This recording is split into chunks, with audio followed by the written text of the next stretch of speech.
Penonton Kick Andy, jumpa lagi kita di acara Kick Andy on Location. Saat ini saya sudah memasuki daerah Wonosari dan Anda pasti bertanya-tanya, mengapa saya main-main sampai ke Wonosari? Tentu saja karena di sini ada seseorang yang luar biasa. Dia penyandang disabilitas, tetapi dengan segala keterbatasan fisik, dia melakukan hal yang luar biasa. Apa yang dia lakukan? Nanti saya akan ceritakan karena kita sudah dekat tempat tinggalnya. Tapi satu hal lagi, besok saya akan cerita tentang seseorang yang kami sebut sebagai pahlawan yang bekerja dalam sunyi. Ini orang-orang hebat, lokasinya di Magelang. Siapa dia dan apa yang dilakukan? Saya akan ceritakan dalam segmen sesudah ini. Sekarang, mari kita jumpai dulu Pak Untung, penyandang disabilitas yang luar biasa. Ikuti terus Kick Andy on Location.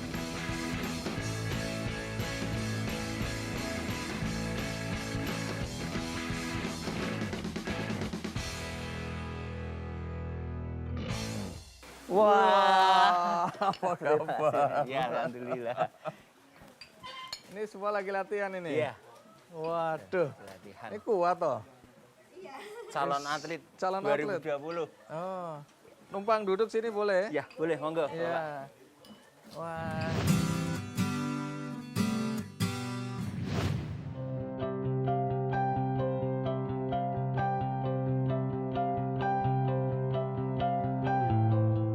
Perjalanan beliau waktu awal-awal beliau mencoba menekuni bidang ini karena pekerjaan-pekerjaan lain dengan kondisi beliau yang sangat terbatas itu peluangnya sangat kecil. Nah, kemudian ternyata angkat berat itu memberikan peluang dan beliau cukup smart ngambil peluang ini dan ternyata memang ini jalan yang memang Allah berikan untuk beliau terus berkembang sampai. Orang yang pantang menyerah ketika beliau punya satu impian saya harus begini, nah beliau lakukan terus dan itu saya salut sampai dengan hari ini beliau tidak kendor semangatnya untuk terus berprestasi.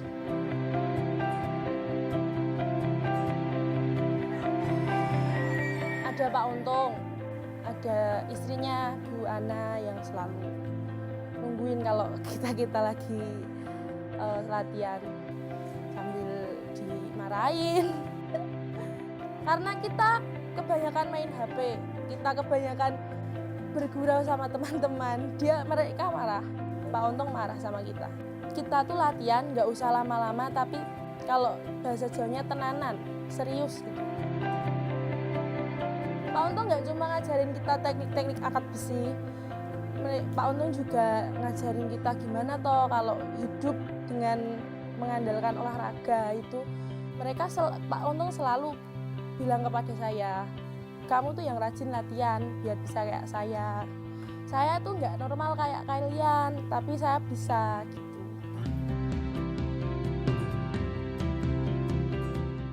Beliau itu sosok yang sangat saya idolakan, Mas.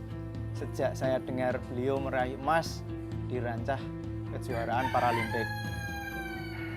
Benar-benar sosok yang bisa memotivator saya mulai dari nol hingga kelak menjadi atlet yang bisa mengharumkan nama bangsa. Dan saya juga ingin menjadi seperti Pak Untung.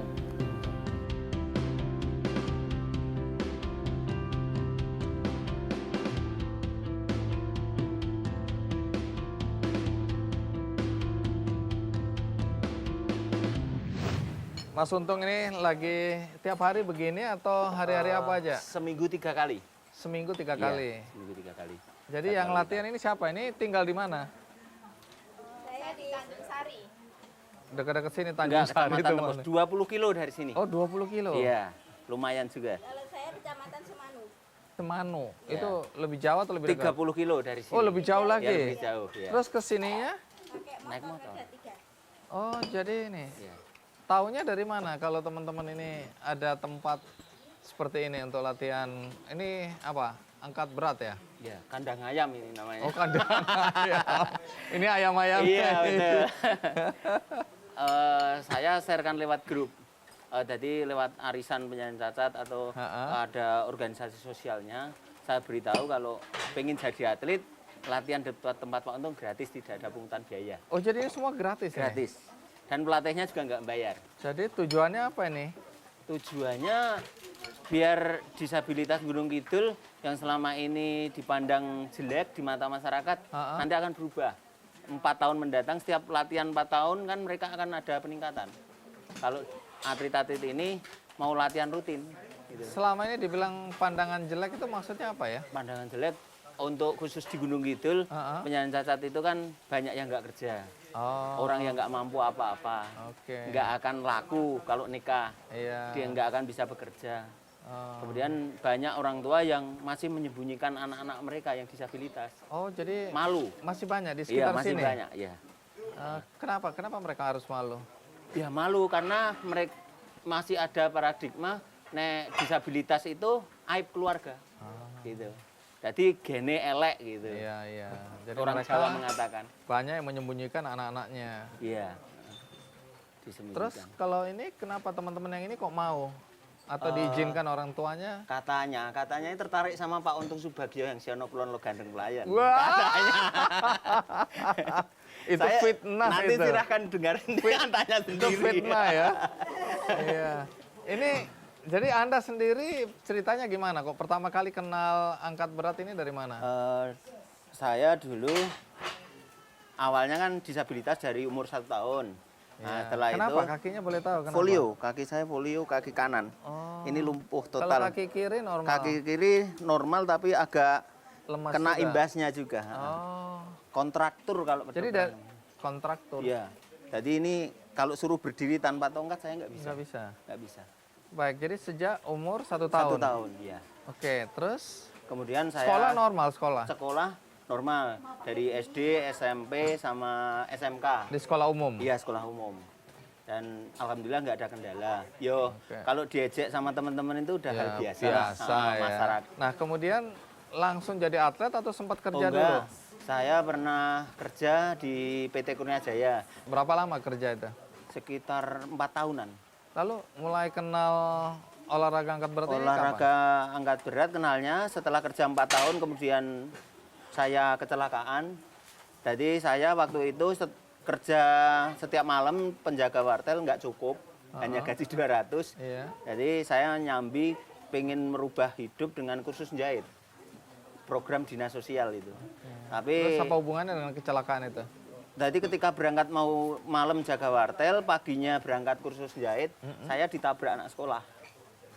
Saya kakinya patah gitu. Lah, udah polio patah Udah polio pula. patah juga ya. Terus? Jadi setelah itu saya izin cuti kerja 3 bulan. Setelah 3 bulan pengen kembali ternyata nggak diterima.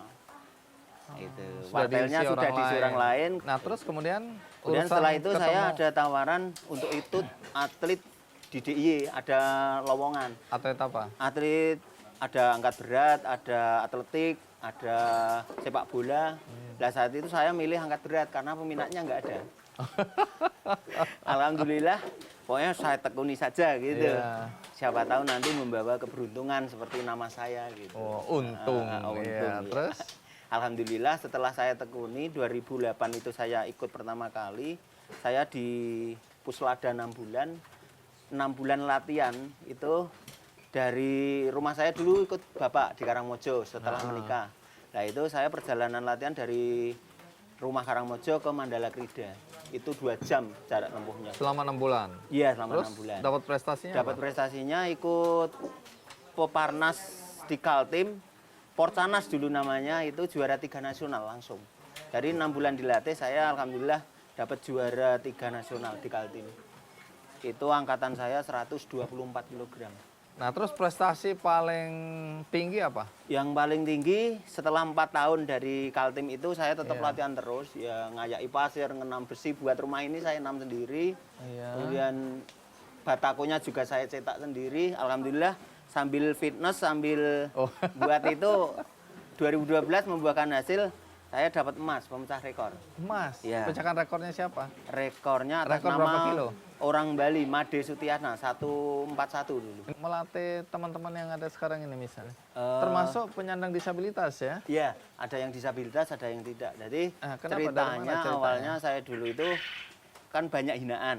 Heeh. Wes tong kowe iki nang omah wae nggak rasa yang ndi wong wis cacat. Di rumah saja, nggak usah Ora bakalan kemana-mana. rapi karo wong Cacat normal. ini ya. Nggak bakalan bisa naik motor, nggak bakalan bisa bikin rumah gitu. Nggak Ejekan. bakalan bisa menikah. Iya, Udah menikah belum? sudah. Nah, nanti cerita ya. Iya, Nah, siap. tapi kembali ke kenapa kemudian Itu saya ceritanya nadar. nadar ya. Niatan bahwa suatu saat nek saya bisa menikah, kemudian saya sukses dengan orang normal nikahnya, saya sukses, saya bisa istilahnya menghidupi mereka. Saya ingin mengabdikan hidup saya, separuh hidup saya untuk olahraga, untuk penyandang cacat. Setelah dapat medali emas, saya beli alat ini. Oke, dengan bertahap. uang bonus dari Sendiri, medali ya. emas itu. Atau medalinya dijual. Enggak, medalinya enggak dijual. Itu untuk kenang-kenangan anak cucu saya. Nah, kemudian akhirnya menikah. Menikah. Ya. Menikah dengan maaf perempuan normal. Alhamdulillah cewek normal. Kok mau Orang dia normal. sama Anda ini? Saya juga nggak tahu. Nah, pasti lagi khilaf itu ya. Iya, benar. Nanti bisa ditanya sendiri.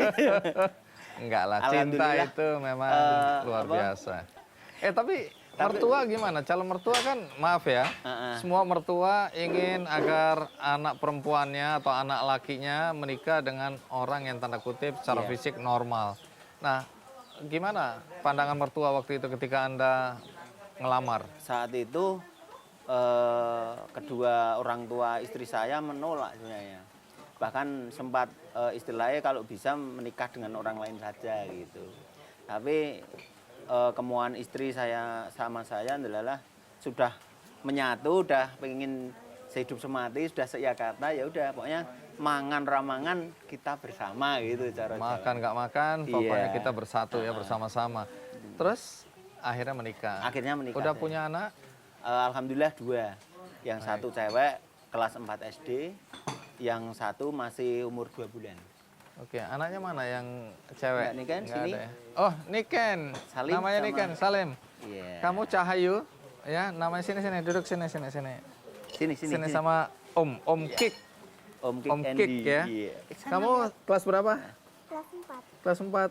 Kalau besar mau jadi apa? mau jadi guru. Jadi guru, mulia sekali. Nah, omong-omong, kalau anak-anak ini gimana? Nggak apa-apa? Maaf ya, tahu bapaknya kakinya nggak sempurna gini. Ya, saya memang sebelum nikah sesudah menikah, kemudian sebelum punya anak sudah saya dari hati nurani saya begging, pokoknya nanti sebelum anak ini besar saya harus sukses dulu gitu. Saya kan tetap ingin tahu juga dana operasional untuk kegiatan olahraga ini dari mana? Dari saya sendiri. Umpamanya teman-teman ini udah, karena saya memang pengen mengabdikan separuh hidup saya untuk mereka kalau habis latihan kan ada yang dari kota, ada yang dari Sleman, Iya. ada yang jaraknya 30 kilo, ada yang 20 kilo. Kalau mereka lapar saya suruh ke dapur. Tapi ya maemnya seperti yang saya makan, sambal sama tempe sama tahu sama nasi saja. Jadi tidak ada istilah makanan yang khas. Tapi kan ada perlu suplemen, perlu vitamin. Selama ini kita nggak pakai suplemen kalau nggak pas mau tanding. Saya mau 5 kilo. ikut latihan dulu. Iya. Baru 2 kali udah.